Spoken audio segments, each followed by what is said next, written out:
impidieron durante tantos años, ya lo contaba Esmeralda, que en 14 oportunidades se habían presentado diversos proyectos de varios representantes, senadores y demás, y siempre lo hundían.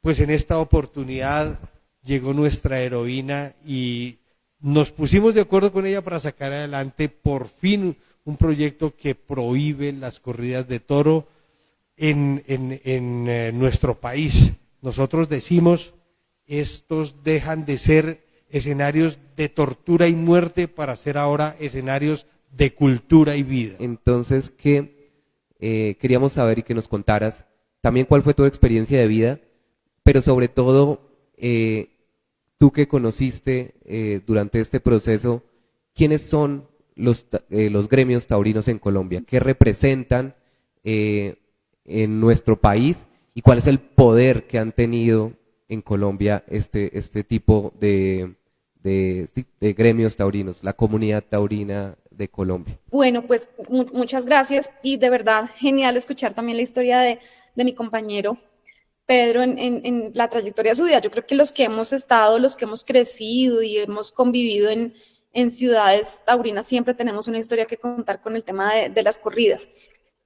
Yo siempre desde niña fui muy crítica con el tema porque mis papás veían corridas de toros, es decir, nosotros nunca tuvimos plata, vivíamos en un barrio al sur de Bogotá, aquí en la localidad de Bosa, para quienes la conocen, digamos, pero siempre que tenían la oportunidad, pues digamos, pensaban en la posibilidad de ir a una corrida de toros. No fueron muchas veces en la vida, pero por falta de plata, no por falta de gusto. Y yo recuerdo que en ese tiempo en los canales oficiales públicos transmitían las corridas de toros para que los vieran en casa como un evento familiar.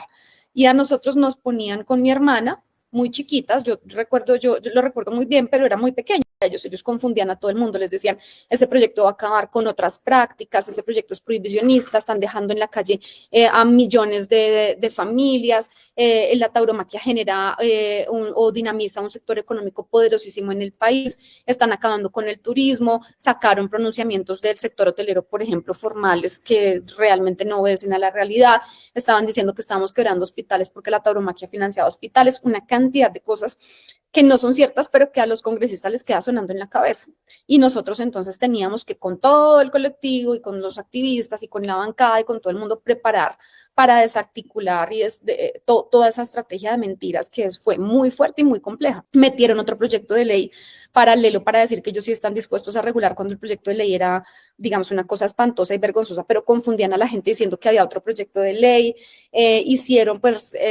dilataron, Pedro lo vivió en la plenaria de la Cámara, todo lo que hicieron, nos pusieron más de 100 tutelas, hoy todavía me están llegando a mis requerimientos de pronunciamientos frente a tutelas que no han tenido trámite, imagínense, mes y medio después, todavía me están llegando. Recusaron a los congresistas, a Pedro lo recusaron al pacto histórico, porque sabían que estaban, pues por supuesto, eran la base de este proyecto, recusaron a un grupo de los verdes, recusaron a los liberales, frenaron el proyecto en la comisión sexta, es decir, ellos acuden a todas las argucias, porque además trabajan con gente que es experta en ver cómo hacer jugaditas en el Congreso, y cosa que nosotros pues no hacemos, digamos. Entonces tuvimos que superar una cantidad de cosas bien difíciles, pero que yo creo que aquí digamos, el éxito de esto es que se hizo un trabajo conjunto, es que se vinculó a digamos, a todos los sectores, a la academia, al activismo, a los distintos sectores políticos, y eso permitió que se mostrara fuerza, que se mostrara unidad y que se tuviera una capacidad de concertación. El articulado, por ejemplo, al articulado le metieron mano casi todos los partidos y se logró concertar un articulado donde todos se veían representados en sus preocupaciones. Entonces, eso fue como un poco lo que yo siento que logró este tema y que hizo la diferencia con los proyectos anteriores. Muchas gracias, Esmeralda. Sí, realmente desde el Congreso me imagino que se vivió como toda una odisea, como toda una odisea. Quiero conocer desde la visión de la Cámara de Representantes cómo vivió Pedro José Suárez Vaca ese proceso de lobby, digamos, de debate y demás. Efectivamente, Esmeralda describe todas las angustias que pasamos nosotros durante el trámite legislativo, eso que nosotros denominamos las jugaditas constantes que se salen, que van a romper el quórum, que recusan, que presentan proposiciones absurdas, que plantean discusiones que no tienen nada que ver, entonces levantan la mano y empiezan a comparar el tema de la defensa de los animales con la defensa del aborto y a distraer las discusiones verdaderamente con matices que no tenían ningún sentido, buscando dilatar de manera que pudiera llegar a una determinada hora después de las 6 de la tarde. Mantener el quórum es cada vez más difícil, los congresistas muchos tienen que programar sus viajes con tiempo y esos días la presión es tremenda y ellos saben hacer muy bien esas tareas de entrabar el proceso legislativo. Pero la paciencia de la razón pudo más que toda la sinrazón y la intención de torpedear y acabar con este proyecto. Esmeralda estuvo acompañándonos minuto a minuto en la Cámara de Representantes, nos organizamos de manera que yo he aprendido cosas bien interesantes en la Cámara, y es que yo voto primero cuando son este tipo de proyectos que nos interesan, que son del mayor interés para nosotros. Yo voy, me siento, voto y me levanto a hablar con los demás congresistas, a asegurarme que los compañeros del Partido Liberal estén allí, que vayan a votar en el mismo sentido, que compañeros del Partido Verde estén acompañando, que no se nos salgan, ir a la parte de atrás, no permitir que se salgan otros compañeros, en caso de que veamos que los números no nos están cuadrando, ir a los pasillos, yo mismo voy y busco los compañeros para entrarlos a votar, porque aquí uno siente que el alma está comprometida, que la conciencia profunda de cada uno de nosotros y de nosotras está absolutamente comprometida y nos la jugamos al 100%. Y ver a una Esmeralda que le estaba metiendo todo su corazón, toda su vida, toda su alma a este proyecto nos daba a todos también más ánimo para seguir haciendo lo que estábamos haciendo. Entonces creo que esa articulación muy razonada fue lo que permitió finalmente derrotar toda esa marrulla que utilizaron los sectores que querían hundir el proyecto, y logramos sacar adelante esto. Ustedes tal vez, yo vuelvo y miro los videos que hay sobre ese día de la aprobación. Yo era el que más saltaba, yo parecía un niño chiquito saltando allá, gritando de la emoción.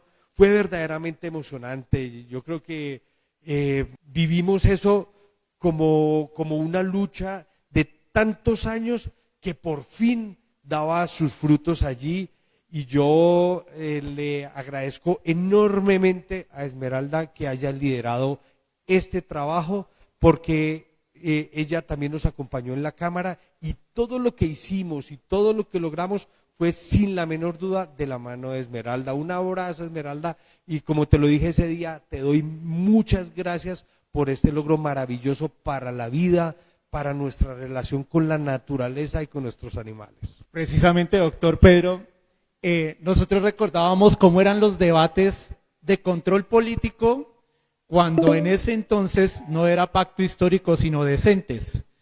Y pues digamos se hacían las mociones de censura y estábamos pendientes de las votaciones. Vemos cómo ha cambiado eso en el Congreso de la República. Yo también, de hecho le decía ahorita a Hernán que parecía un partido de fútbol esta vaina, más que ahorita estamos en plena Copa América. Entonces era taurinos en contra de antitaurinos, con este proyecto de ley genial. Digamos que ese primer tiempo que fueron las dos plenarias de Senado, sí hubo contrapunteo, como que se equipararon las cargas, pero se ganó sencillo en el Senado, ¿no? Senadora Esmeralda.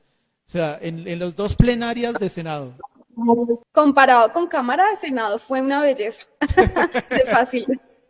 Entonces eso, o sea, el primer tiempo estuvo breve para pasar a Cámara de Representantes. Luego en el primer debate de Cámara de Representantes también como que se presentaron algunas recusaciones, intentaron como que no había voluntad en el manejo del orden del día, de los puntos, de debatir los puntos de la ley, y lograron pasar esa primer plenaria. Ya cuando iban para la segunda fue cuando ahí sí sacaron todo el arsenal y empezaron a recusar, inclusive toreros con su propio traje llegaban al lobby, fueron y se presentaron ante la Corte Suprema de Justicia, tutelaron su derecho al trabajo, decían que la gente en Manizales, en Cali, en las capitales de la costa atlántica, que con una sola jornada taurina podían mantenerse año y medio con una sola sesión. Entonces, pues con argumentos terriblemente absurdos, pero ese último debate que se aplazó, si no estoy mal, 4 veces, que fue cuando nos quedamos con el corazón en la mano, como dice el doctor Pedro, pues es que ese día, el 22 de mayo, cuando se aprueba, se terminó se aprobó el orden del día, luego se vieron las recusaciones porque pues había uno que otro congresista, no vamos a decir de qué partido, pero ya todos sabemos de qué partido son, los que decían que se declaraban impedidos para votar por el proyecto de ley.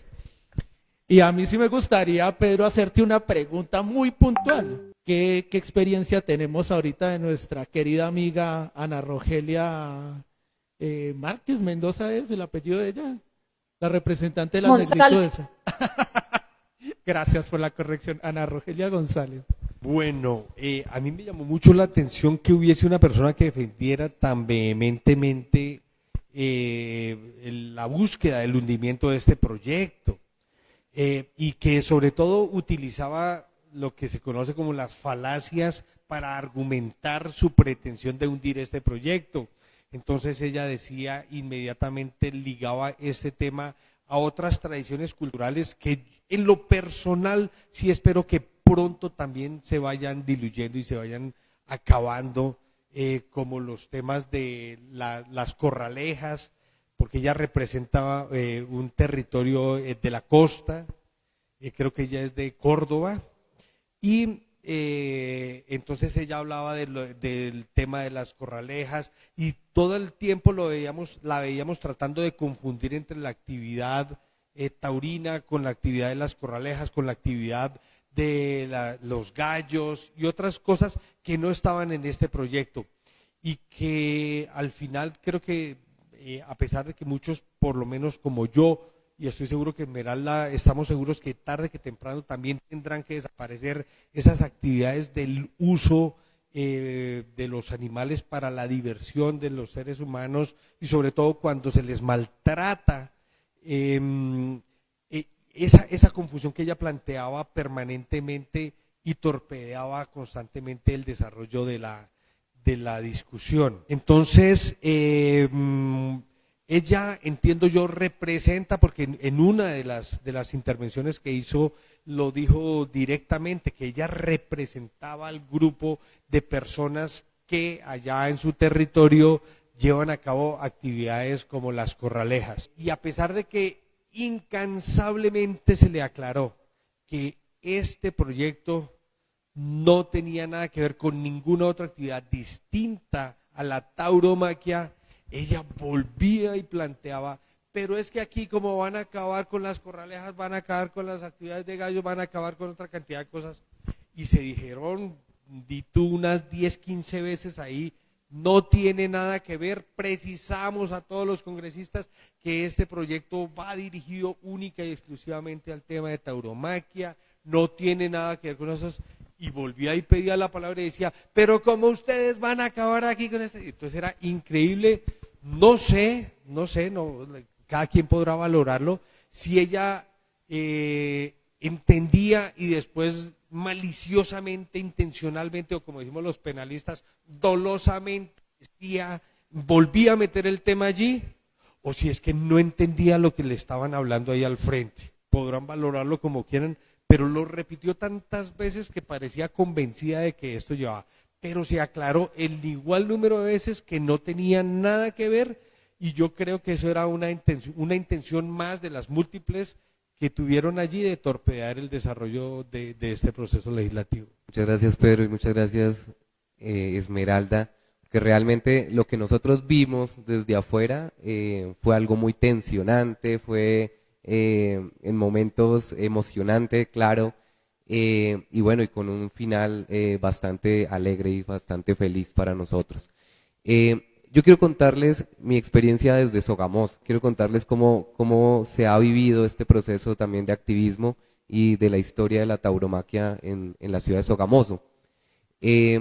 Para mí ha sido un cambio de la sensibilidad con respecto a los seres vivos que tenemos.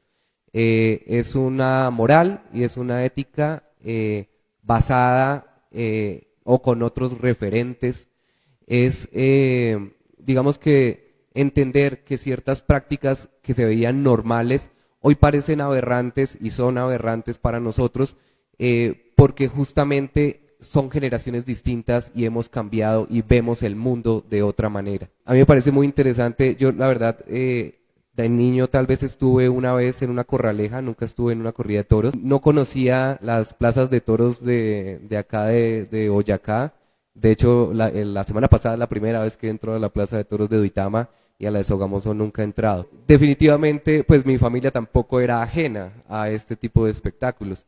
Es bien interesante lo que he hablado, por ejemplo, con mi abuela, que me cuenta que para mi abuelo era una actividad social y digamos que no era un taurino recurrente, pero seguramente para él había una emoción en compartir con la comunidad, en encontrar un escenario de reunión y también un escenario pues donde el elitismo, donde el aparentar, el demostrar era como el pan de cada día. Entonces sí, definitivamente este tipo de cosas van cambiando. Yo quiero contarles que nosotros conocimos los procesos animalistas ya hace más de 10 años con fundaciones, con colectivos que nacieron de la ciudad de Sogamoso, siendo hoy la ciudad de Sogamoso con más colectivos animalistas en Boyacá. Y empezamos a hacer el activismo desde nuestras redes sociales, desde el voz a voz y desde las manifestaciones y las marchas. Y desde el comienzo pensamos, bueno, ¿de qué manera hacemos diferente una manifestación y de qué manera hacemos diferente una marcha? Y durante varios años no lo llamamos la marcha antitaurina, sino era el carnaval por la vida. Y el carnaval por la vida fue el término que se utilizó durante muchos años, hasta el último que se hizo en 2019, de manera recurrente para entender que era una fiesta alterna a un evento de muerte, una fiesta por la vida, un carnaval por la vida. Nosotros con la Fundación Atufauna, con la Red Jóvenes de Ambiente, con diferentes colectivos, hicimos unas marchas muy bonitas, muy coloridas, muy llamativas, con máscaras, con teatro, con batucada, terminamos en algo que fue un logro para ese proceso del movimiento juvenil, que era la tarima alterna de fiestas. Y me acuerdo sí, como de los artistas que llegaban y compartían con nosotros digamos que ese amor, ese cariño por los animales y ese sentido del deber activista y en contra de la corrida de toros. Hay una experiencia bien curiosa que yo conocí con unos chicos con unos chicos voluntarios en esas marchas, y fue que conocí los papás de uno de los chicos que estaba involucrado en la Fundación Atufauna. Me decían como, bueno, yo quiero que ellos participen, me parece interesante que ellos desarrollen un pensamiento, que participen de este tipo de actividades, pero nosotros vamos a estar en la corrida de toros.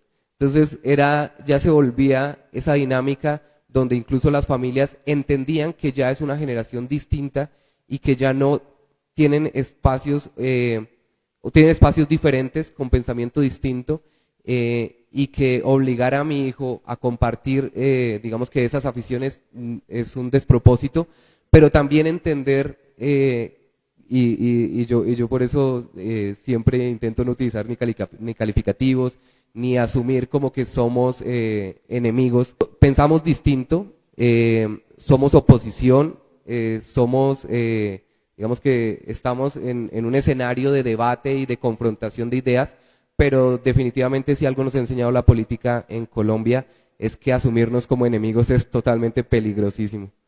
Entonces sí, esa era como la historia que quería contarles. Y quiero entonces que hablemos qué dice ese proyecto de ley, qué trae, cuáles son los puntos a resaltar y qué viene ahora, o digamos que cuál es el siguiente paso. Bueno, mi Esme, antes de responder la pregunta de nuestro concejal Hernán Triana, y algo que sí pasaba mucho, inclusive en redes sociales, y que es paradójico, suena hasta racista, pero le decían a Ana Rogelia Monsalve en Twitter, había una paradoja bien grande, que la representante de las negritudes, en la actualidad, en pleno siglo XXI, estuviese apoyando desde la voz que tiene y la voz que le dan esa raza en especial, esté apoyando un privilegio de una clase política privilegiada del país, de una clase blanca privilegiada. Son contradicciones que se ven. Ana Rogelia no representa negritudes, sino un sector de las comunidades indígenas de Córdoba, no es propiamente negritudes, sino de indígenas. Porque sogamoseños también gritan no más olé.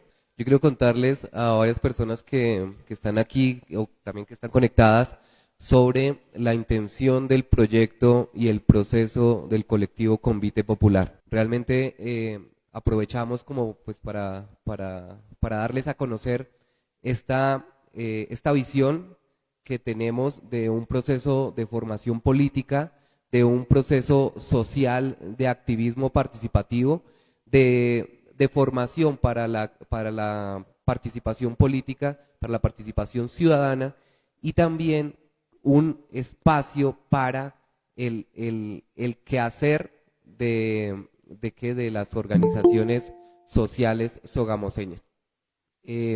Nosotros nos creamos una metodología de trabajo para el proceso de Convite Popular en la cual tenemos unas etapas de foros, de formación, digamos que de capacitación que culminan en un ciclo con un convite. ¿Qué es un convite?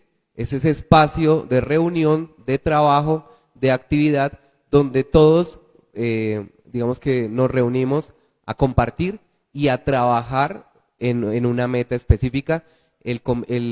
La primera actividad de Convite Popular la vamos a organizar en 2 semanas aproximadamente, estaremos, digamos que dándoles las fechas, y va a ser un bazar, una feria en el barrio Magdalena.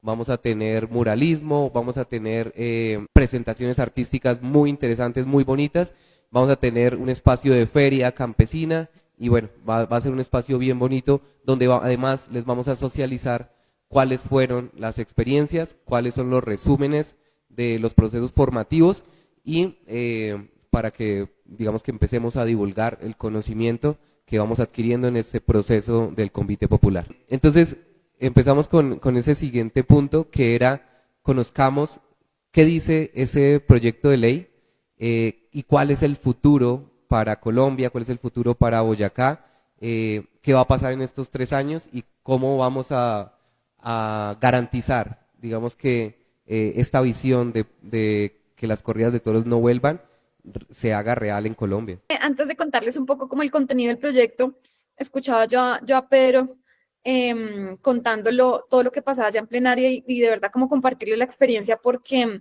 mucho de lo que pasa allí no se ve en las cámaras, o sea, la gente que está viendo la plenaria por televisión no ve, creo que ni el 10% de todo lo que pasa allí.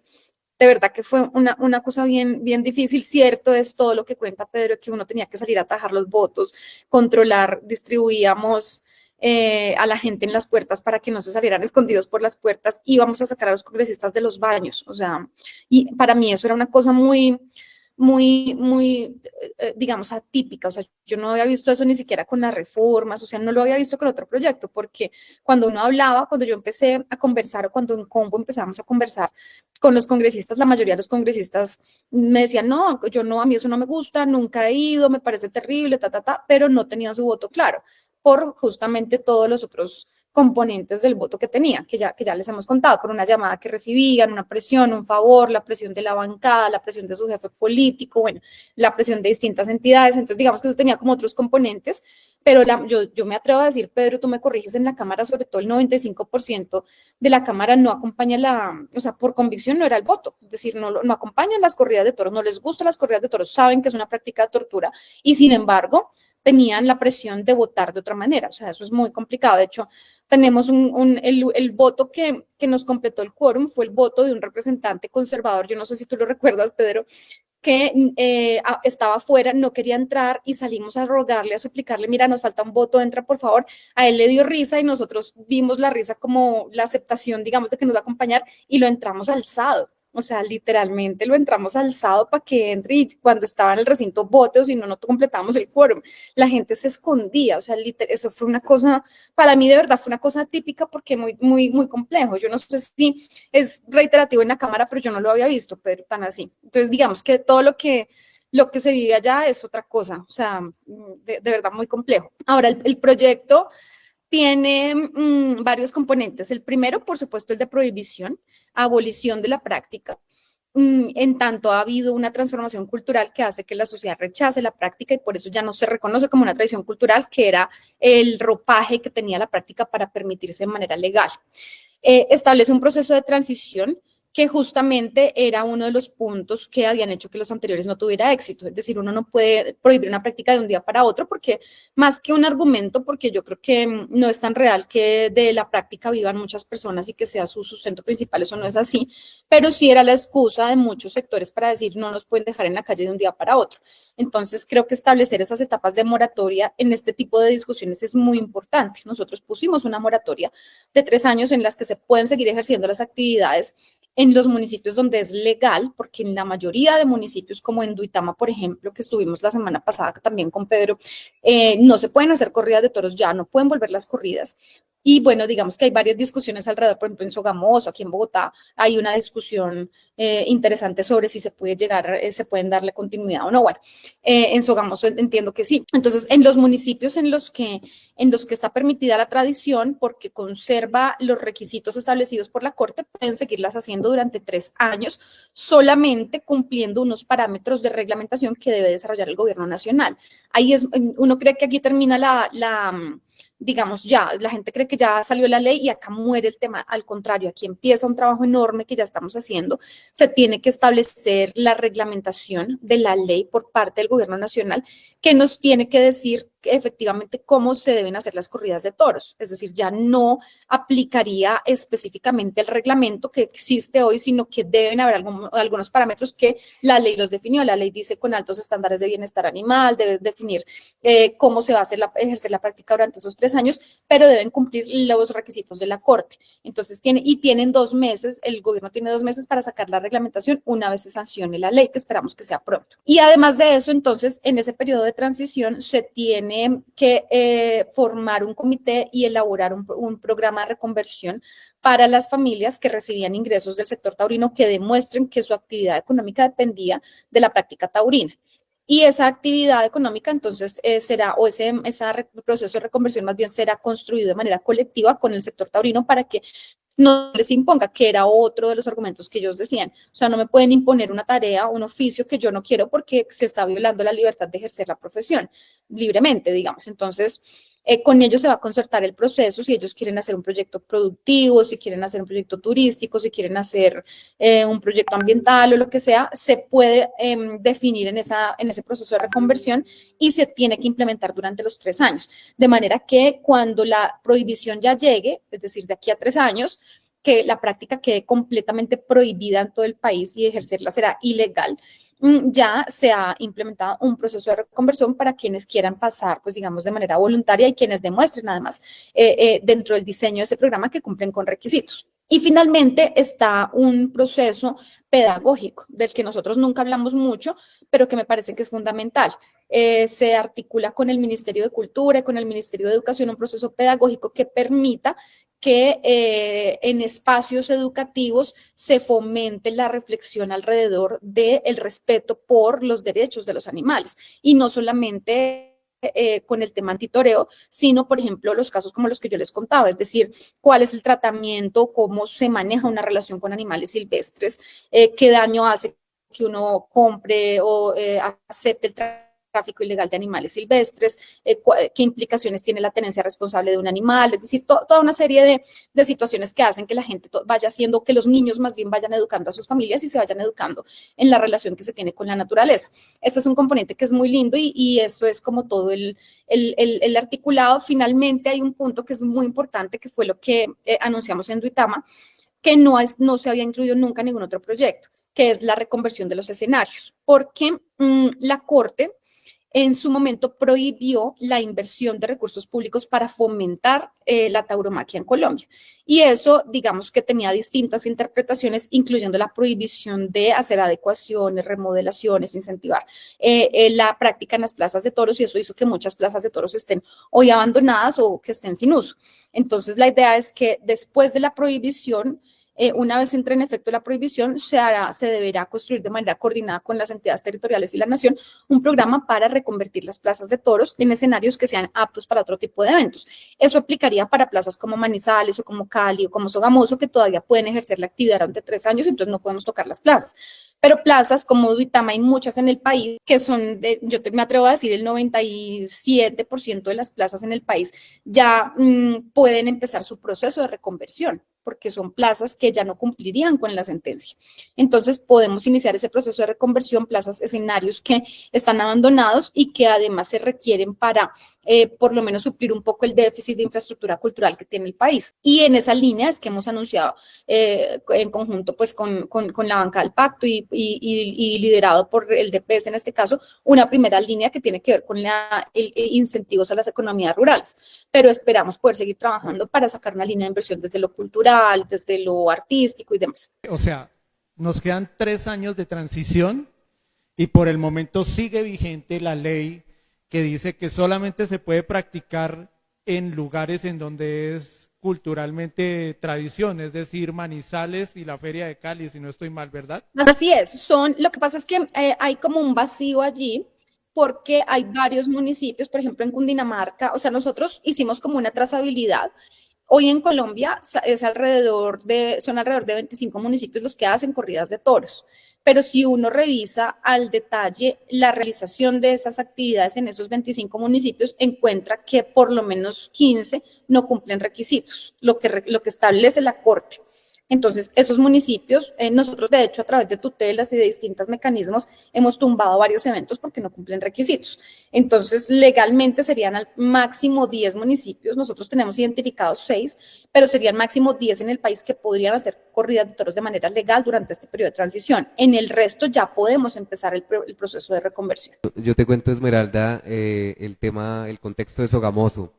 Realmente en Sogamoso ya no se cumplen las condiciones.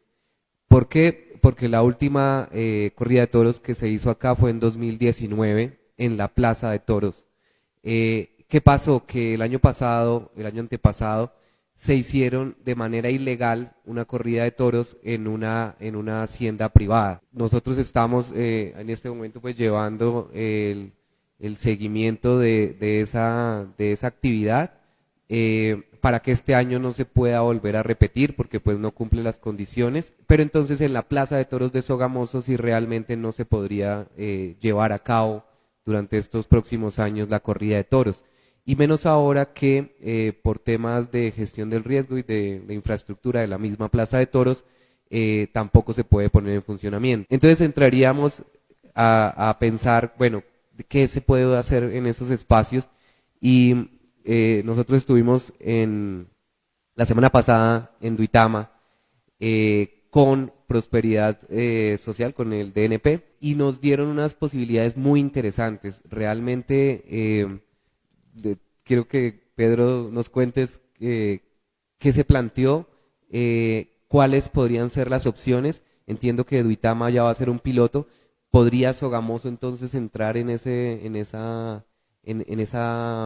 modelo de plazas piloto para ese nuevo tipo de escenarios? Sí, efectivamente, en consonancia con lo que ya se ha, aprobado en el Congreso de la República de esta prohibición de la actividad taurina, lo que se ha planteado desde Prosperidad Social es la transformación de esos escenarios. ¿Qué se va a hacer con esos escenarios y cómo podrían ser utilizados pues para unas actividades además de legales que generen desarrollo para los municipios, para las ciudades. Entonces el anuncio que ha hecho Gustavo Bolívar desde Prosperidad Social es que se van a abrir muy pronto las convocatorias. Por eso le reiteramos a los alcaldes y alcaldesas de los municipios que tienen plazas de toros pues construidas, estén muy pendientes de las páginas de Prosperidad Social porque se van a abrir esas convocatorias para presentar los proyectos de transformación de esas plazas de toros y va a haber un apoyo económico más bien importante desde Prosperidad Social. Pero la tarea para los alcaldes y alcaldesas es estar muy atentos a las convocatorias que se van a plantear. Se pueden presentar para escenarios como mercados. Esmeralda, estuve el fin de semana pasado y les cuento a todas y todos acá en Cartagena de Indias. Lo que fue allí la Plaza de Toros es un centro comercial. Claro, hay una inversión evidentemente privada, impresionante, pero es un centro comercial verdaderamente hermoso. El trabajo arquitectónico que hicieron allí en esa plaza es verdaderamente maravilloso y da una ilusión enorme que ojalá todas las plazas del país lleguen a ser no necesariamente centros comerciales como el de Cartagena, pero sí centros de abastos, centros en donde se pueda, por ejemplo, la comercialización aquí para Boyacá sería bellísimo que esas plazas terminen siendo plazas de mercado en donde se pueda comercializar los productos de nuestros campesinos, de nuestros productores que ya también están viendo un cambio en las políticas agropecuarias que habían acabado físicamente con el campo y que hoy ya les hemos abierto muchas posibilidades para volver a producir la comida y ahora que estos escenarios se vuelvan escenarios de comercialización de los alimentos producidos por nuestras campesinas y campesinos y que esto sería el complemento ideal para seguir insistiendo en ese hermoso concepto de la dignidad humana. Gracias, doctor Pedro. Definitivamente, o sea, qué bonito y qué agradable suena la idea del mercado campesino o el mercado popular del norte para Sogamoso, ¿no? Ya que, pues digamos ahorita en lo que es el sector de las Marías, Chapinero, La Pradera, pues es un eje que está en crecimiento, el Gustavo Jiménez, el Diamante, y nosotros realmente tenemos que transitar por la carrera 11, por la 9ª, inclusive por la 14, para llegar acá al centro o inclusive del centro hacia el sur, porque hacia el norte lo único que hay es parque industrial, pero no hay un centro así de abastos o un lugar así importante que pueda generar mercado acá en el municipio. Se me ocurre una idea, querida Esmeralda, para que de pronto lo planteemos al profesor Luis Higuera de la ADR, y es que como estamos cerca de que comience a funcionar la ANA, la Agencia Nacional Agroalimentaria, que va a ser el escenario de lo que fue antiguamente el IDEMA, va a ser el escenario en que el Estado le va a comprar los productos a los campesinos. ¿Qué tal si esas plazas puedan convertirse en el escenario perfecto para la ANA? Te dejo esa inquietud, Esmeralda, y yo voy a buscar también la charla con el profesor Luis Higuera para que ojalá ese sea un buen camino para transformación de esas plazas. Maravilloso, yo creo que un espacio como esos puede tener múltiples usos y qué mejor que se aproveche para potenciar todo el tema de soberanía y seguridad alimentaria. A mí me parece maravilloso. Y lo que cuenta Pedro, es decir, no todas las plazas en el país son públicas, hay algunas que son mixtas, digamos, tienen inversión pública y privada, y hay algunas que son privadas. Pero ya hemos visto ejemplos como el de la Cerrezuela en Cartagena, que era una plaza privada que termina, es decir, si por ejemplo los taurinos estaban peleando que íbamos a perder un sector importante del turismo y de la economía por la tauromaquia, pues eso queda completamente desvirtuado con ese modelo. Allí se generan empleos permanentes, se genera una dinamización de la economía en términos comerciales enorme, se preserva la infraestructura, digamos, arquitectónica que tiene la plaza y se preserva también un tema de memoria. Entonces yo creo que cumple con todos los requisitos.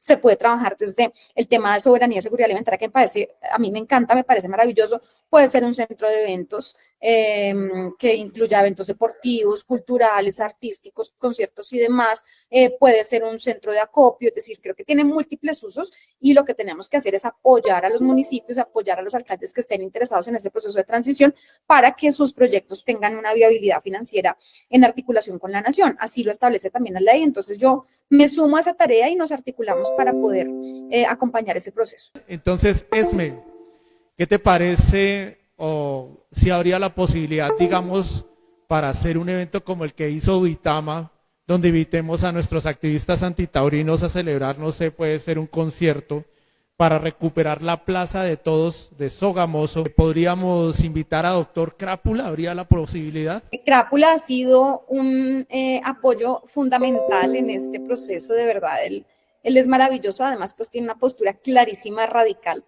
Y yo creo que él estaría encantado, estaría feliz. Tenemos que articular la tarea, invitar al alcalde para que se sume, porque creo que ahí el reto sobre todo es ese, ¿no? Lograr hacer un acuerdo y un trabajo con la alcaldía, que la alcaldía vea que la ciudadanía organizada está interesada en participar de este proceso y no en perpetuar la práctica de tortura, que es la tauromaquia. Entonces yo creo que toca empezar por allí y eso tiene que hacerse a través de distintos espacios de diálogo, a través de distintos espacios de concertación, pero también, digamos, que se vea la decisión popular de la ciudadanía de transitar hacia este proceso, pero con nosotros cuentan en todo lo necesario. Yo que más no quisiera que ir por todos los municipios que tienen plazas de toros y inaugurar la plaza en su nueva etapa con un maravilloso espectáculo. Ojalá traer a Escape para que no, les cante Torero Asesino, por ejemplo. Ese es nuestro himno. Qué chévere. Sí, definitivamente es buscar los escenarios de festejo para la vida y de esa celebración para la vida. Nosotros estamos pensando de pronto hacernos una actividad bien pequeñita, simbólica en estas fiestas de Sogamoso que ya van a entrar. Pues sí, como recordando esos carnavales por la vida y esas marchas antitaurinas que hicimos en algún momento. Yo quiero comentarles que esas condiciones que tenían y que tienen que cumplir las corridas de toros para que se lleven a cabo, también implican entonces para corralejas, para peleas de gallos, ¿cierto? Hay que demostrar una tradición continua en el tiempo, hay que demostrar fechas específicas para esas actividades y los lugares en los que se está haciendo. Curiosamente, hoy que digamos que se ha avanzado un paso en las corridas de toros, vamos entonces a estar mucho más pendientes de esas otras actividades.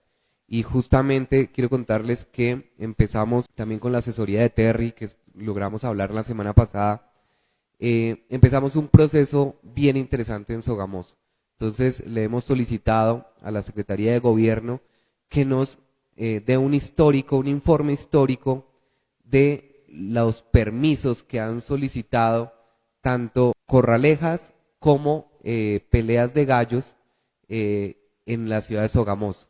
Cuáles son las fechas en las que se han solicitado los permisos, cuáles son los lugares y si hay continuidad a lo largo del tiempo para estar nosotros ahí pendientes de ese tipo de actividades. Te cuento que en Sogamoso hicieron una corraleja hace poco y asistió muy poquita gente, fue un fracaso esta actividad. Eso demuestra que evidentemente pues la población sogamoseña ya no está para esas actividades, pero igual sabemos que incluso las corridas de toros, siendo económicamente ya no una actividad rentable para los organizadores, se seguía haciendo porque para algunos gremios, para algunas poblaciones, es un tema más de, no sé, como de su, ahora no encuentro la palabra, de la dignidad que supuestamente han tenido y han su honor.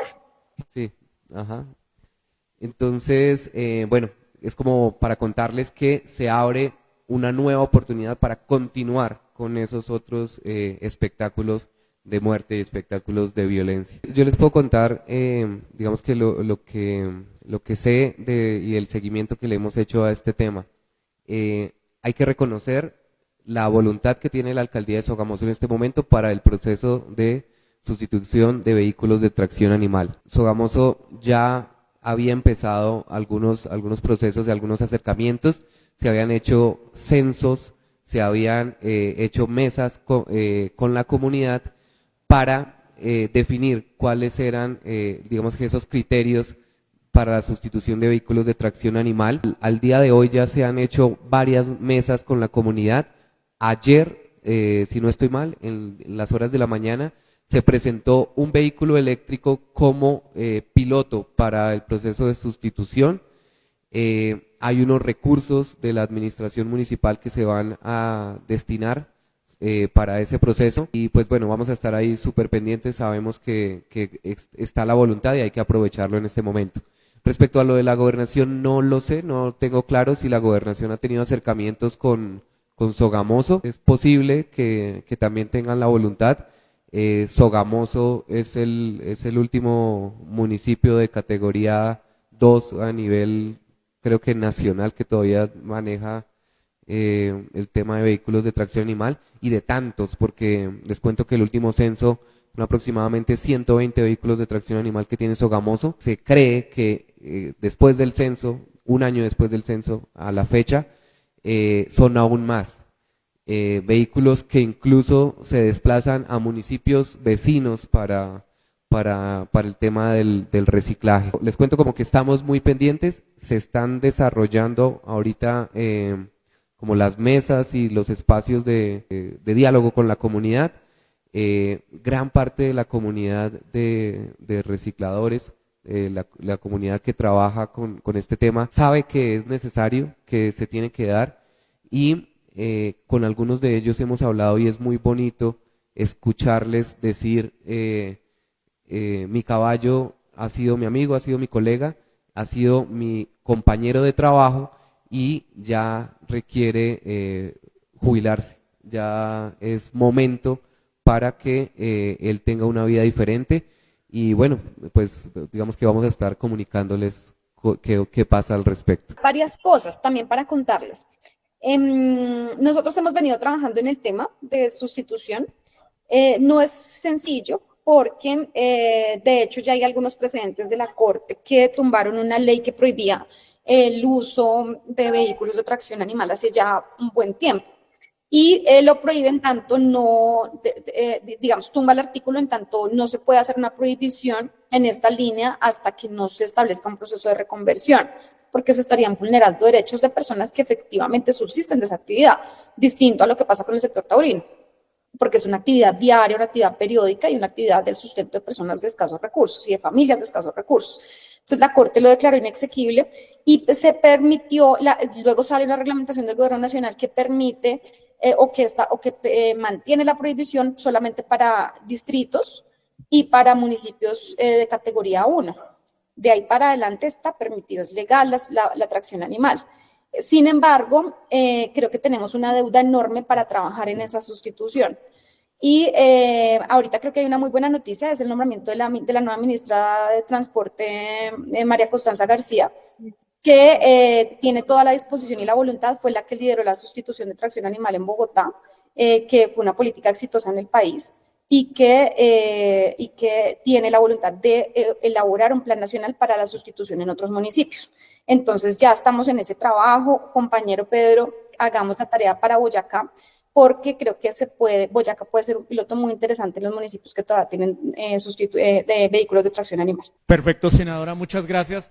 Entonces, para nuestro curioso, quien pregunta en este en vivo de Facebook, pues si no está Carlitos Amaya, también puede contestarte de pronto Juan Piz González con lo que acaba de pasar con los carreteros de Cartagena. Para mí realmente fue una sorpresa y fue algo extraño esa solicitud. El alcalde de Sogamoso sabe que la Plaza de Toros no está en las condiciones y no se va a poder realizar una corrida de toros acá. Yo realmente creería que fue una intención de quedar bien con algunos gremios que se sintieron ofendidos respecto a temas de patrimonio, bueno, en fin. Pero también es una solicitud que creo que no tiene mucho sentido porque él se lo solicita al gremio, a este gremio taurino de Tunja, que es Duitaurina, y no, digamos que ahí no aplica porque el monumento ya es propiedad del municipio, así ellos lo hayan donado. Se habla como que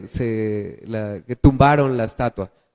Fue un proceso de traslado, el alcalde de Duitama sabía y de hecho había expuesto desde el comienzo que esta iba a ser un acto simbólico, pero que se entendía que pues hacía parte de la historia de Duitama y que cuál era el lugar para ese tipo de monumentos, pues un museo o digamos que algún lugar de memoria. No se pensaba como un símbolo ofensivo o como una actitud digamos que hiriente con la comunidad taurina, aunque se vio de esa manera, pero pues digamos que sabemos y entendemos bueno, que el manejo de este tipo de símbolos tiene que darse, digamos que con ciertas condiciones. Para mí fue un símbolo muy especial, muy bonito, desde todo punto de vista, desde lo simbólico, desde el acto mismo, el momento. Pero sí, obviamente entiendo que para las personas cuyo monumento fue algo especial durante tanto tiempo, pues se lograran o se llegaran a sentir aludidas, ofendidas. Gracias, Conce. Bueno, después de esta última pregunta, entonces, Camilo, hacemos ya nuestro cierre de este nutritivo sesión de jueves de en vivo del Convite Popular. A las personas que todavía nos acompañan acá en el foro, muchísimas gracias por quedarse hasta este momento. Y para las personas que nos están viendo aquí detrás desde nuestras páginas de Facebook y desde la página de nuestro representante a la Cámara, queremos enviarles un mensaje a los sogamoseños. Al busto de Pepe Cáceres, tranquilos que no le va a pasar absolutamente nada. La agenda en defensa de los derechos de los animales en el Congreso es una agenda muy nutrida y varios de esos aportes son del pacto histórico. De hecho, nosotros, Pedro es coautor también de ese proyecto de ley y lo trabajamos con la unidad de gestión del riesgo, es ver una iniciativa legislativa que además ya pasó primer debate, va para segundo debate, que busca incluir a los animales en el Sistema Nacional de Gestión del Riesgo. Hoy uno mira la ley, que si no estoy mal es la 1523, y los animales, la palabra animal ni siquiera existe. Entonces, si hay un terremoto, una inundación, un deslizamiento de tierra y demás, no existe ninguna entidad del Estado que pueda socorrer a un animal, que lo pueda rescatar, que le pueda dar un plato de comida, que lo pueda asistir, que pueda evacuar.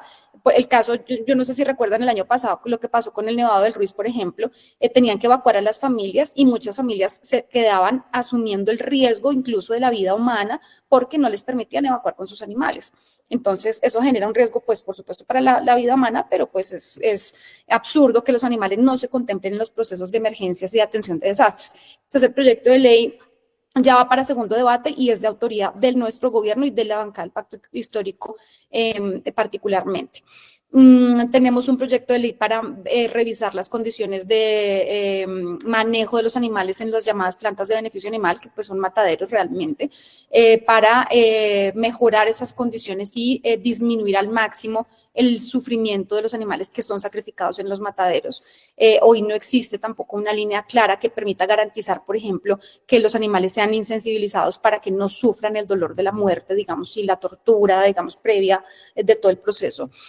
Un proyecto para preservar los humedales, un proyecto que es muy interesante porque lo que buscamos es cuidar la casa de muchos animales silvestres que hoy no tiene una reglamentación clara y ya pues fue trabajado de la mano con el Ministerio de Ambiente, ya va al positivo el Ministerio de Ambiente y bueno, ese también va en buenas. Un proyecto para regular para el tema de pólvora que se va a radicar ahorita el 20 de julio, que lo que busca es desincentivar la inversión pública, de la inversión de recursos públicos en eventos que incluyan juegos pirotécnicos, por todas las afectaciones a la vida silvestre, al agua y también a la vida humana que generan los eventos de alto impacto con uso de pólvora.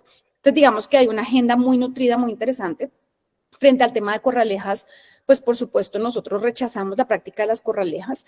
Es una práctica que no está regulada en Colombia, distinto a lo que pasaba con la tauromaquia. La tauromaquia tenía una ley que definía el procedimiento taurino, las corralejas no. Lo que sabemos es que en la mayoría de sitios donde se hacen corralejas, pues no se cumple con los requisitos de la sentencia. Nosotros todo el tiempo estamos revisando, digamos, este procedimiento, pero el caso es que no hay un control, ni hay, distinto al caso taurino, no está claramente identificados cuáles son los municipios que tienen la tradición y cómo se desarrollan las corralejas. Entonces, porque hay unas que son ahí medio hechizas, otras no cuentan ni siquiera con requisitos de infraestructura para garantizar la seguridad de la ciudadanía que participa en el evento, no hay un protocolo, un procedimiento del desarrollo como tal en la manipulación del animal, digamos, eso es toda una cosa allí bien informal. Entonces, creo que tenemos que trabajar en el tema de corralejas. Yo creo que hoy el Congreso no está preparado para prohibir las corralejas, pero sí creo que tenemos que recorrer un camino desde las regiones, un camino desde el control y un camino desde la ciudadanía para empezar a ambientar una futura prohibición de corralejas cuando el Congreso y la ciudadanía estén preparadas. Yo destacaría principalmente una ley que también fue recientemente aprobada, que fue la de la esterilización de perros y gatos callejeros. Creo que fue también otro paso importante en la garantía de nuestra buena relación con los animales. Y por supuesto que Esmeralda destaca algo que es bien importante, porque a nosotros muchos sectores nos dicen, pero ¿por qué no incluyeron esto? ¿Por qué no incluyeron aquello? ¿Por qué no incluyeron el tema de gallos? ¿Por qué no incluyeron el tema de las corralejas? Estos son procesos, realmente son luchas muy complejas que nos toca saberlas dar. Si nosotros hubiésemos incluido, como en varios de los proyectos que se hundieron anteriormente, el tema de gallos, por poner un ejemplo, seguramente habrían estado en capacidad de hundirnos este proyecto. Entonces nos tocaba empezar a dar este primer paso, que realmente es un paso, digamos, reivindicador de nuestra relación con la naturaleza, muy importante, pero que toca así por partes. No sé si tú recuerdes, Esmeralda, que en una discusión, tal vez el año pasado, sobre un proyecto de ley que traía también el tema de gallos, unos grupos de galleros de todo el país trajeron en buses de muchas partes del país a la Plaza de Bolívar de Bogotá un montón de gente para oponerse a ese proyecto de ley, y básicamente llenaron esa Plaza de Bolívar y nos decían que eso era una muestra de lo que estaban en capacidad de hacer para defender su actividad. Entonces, ciertamente, también lo que tú dices es cierto, tal vez el Congreso aún no está preparado para dar otros pasos, nos toca ir paulatinamente, ir logrando también socializando ese tipo de planteamientos, de propuestas, que esperamos pronto podamos estar transformando también en decisiones legislativas, pero nos ha tocado ir por pasos. Ya quisiéramos, muchos de quienes tenemos una conciencia mucho más clara sobre este tema de nuestro relacionamiento con la naturaleza y con los animales particularmente, por supuesto que quisiéramos hoy dar muchos pasos más rápidos, muchos pasos más largos en esta transformación del pensamiento social nuestro, pero nos toca por partes. Y creo que ese tal vez fue un plus precisamente de este proyecto de ley, que hoy es una ley de la República. Qué alegría decirlo así con tanta claridad. Y es que tal vez el plus importante fue que se concentró específicamente en esta actividad. Y eso nos permitió, dentro del mismo debate, mantener a raya ese argumento que, entre otras, la representante que tú mencionabas anteriormente, Ana Rogelia, insistía, no, es que ustedes después van a ir por el tema de los gallos, pues van a ir después por el tema de las corralejas, y todo el tiempo insistía en esto. Nosotros decíamos que no, que esto no tenía nada que ver con eso, pero casi que uno hubiese querido decirles allá, sí, después esperamos ir por esas otras actividades que torturan animales, y ojalá pronto podamos estar avanzando en ello. Por ahora nos ha tocado por pasos, pero esperamos también pronto que desde los territorios logremos ese acompañamiento, como lo decía Esmeralda, de las comunidades para poder impulsar estos otros proyectos. Muchas gracias, Pedro. Bueno, yo les cuento que para el tema de Sogamoso, respecto a, bueno, qué se va a hacer en todo el proceso animalista, Sogamoso cuenta con una política pública de bienestar animal. Estaremos pensando en una actualización de esta política pública y una revisión de cuál fue el porcentaje de ejecución de esa política pública. Pero también hay una noticia bien interesante y es que por un fallo de un juez, por una tutela que se hizo desde Sogamoso, Sogamoso está obligado a crear un centro de bienestar animal, a poner en funcionamiento el coso municipal, digamos que con todas digamos, con todas las recomendaciones, y pues es algo que nos tiene como a la expectativa. Se está pensando pues cuáles pueden ser las gestiones y de qué manera buscar los recursos, pero es un compromiso y incluso quedó dentro del plan de desarrollo de esta alcaldía. Entonces hay un panorama optimista y bueno, igual seguiremos apoyando los procesos desde el activismo que vemos que llegan a feliz término, que terminan y concluyen con victorias y con momentos tan agradables y tan felices, históricos, sí. Bueno, yo me voy despidiendo. Quiero hacerles, agradecerles a todos los que estuvieron con nosotros tanto tiempo, a Esmeralda que sacaste 2 horas para compartir con nosotros, a Pedro también, muchas gracias por acompañarnos acá. Y bueno, también gracias a todas las personas interesadas en el tema. Les recomiendo entonces que nos ayuden a compartir, a difundir estas noticias y digamos que lo aprendido el día de hoy. Y bueno, pues muchas gracias. Y como decimos siempre, y la lucha continúa. Sogamoso, Boyacá y Colombia dice no más olé. Senadora Esmeralda, pues muchísimas gracias por este tiempo. Tú, como siempre, dándonos ese bonito ejemplo de personas que estudian, personas que se preparan, personas persistentes, mujeres empoderadas, fuertes y que tienen resultados positivos. Yo quiero resaltar algo muy importante de todo lo que acaba de pasar. Esta es una lucha, bueno, el proyecto de ley creo que ya llevaba más de un año en el proceso, pero esto es de una lucha de muchísimos años. ¿Qué es lo importante? Devolverle la fe a la gente que vota, devolverle la fe a las personas en el ejercicio democrático. Personas como el doctor Pedro, como Hernán, como la senadora Esmeralda, que llegan a ocupar esos espacios que antes no teníamos, es para obtener estos resultados que ahora tenemos. Entonces, por eso nos sentimos orgullosos y por eso seguimos saliendo a las calles, seguimos en las redes sociales hablando con ustedes, diciéndoles, hay que seguir en este activismo, levantemos la voz por encima de las mentiras, por encima de los engaños, por encima de tanto ruido del que nos llenan los medios de comunicación todos los días, porque sí se está construyendo un cambio, sí está pasando cosas positivas para el país. Así que este es el mensaje del Convite Popular para las personas que nos ven, para quienes nos acompañan hoy acá en este foro.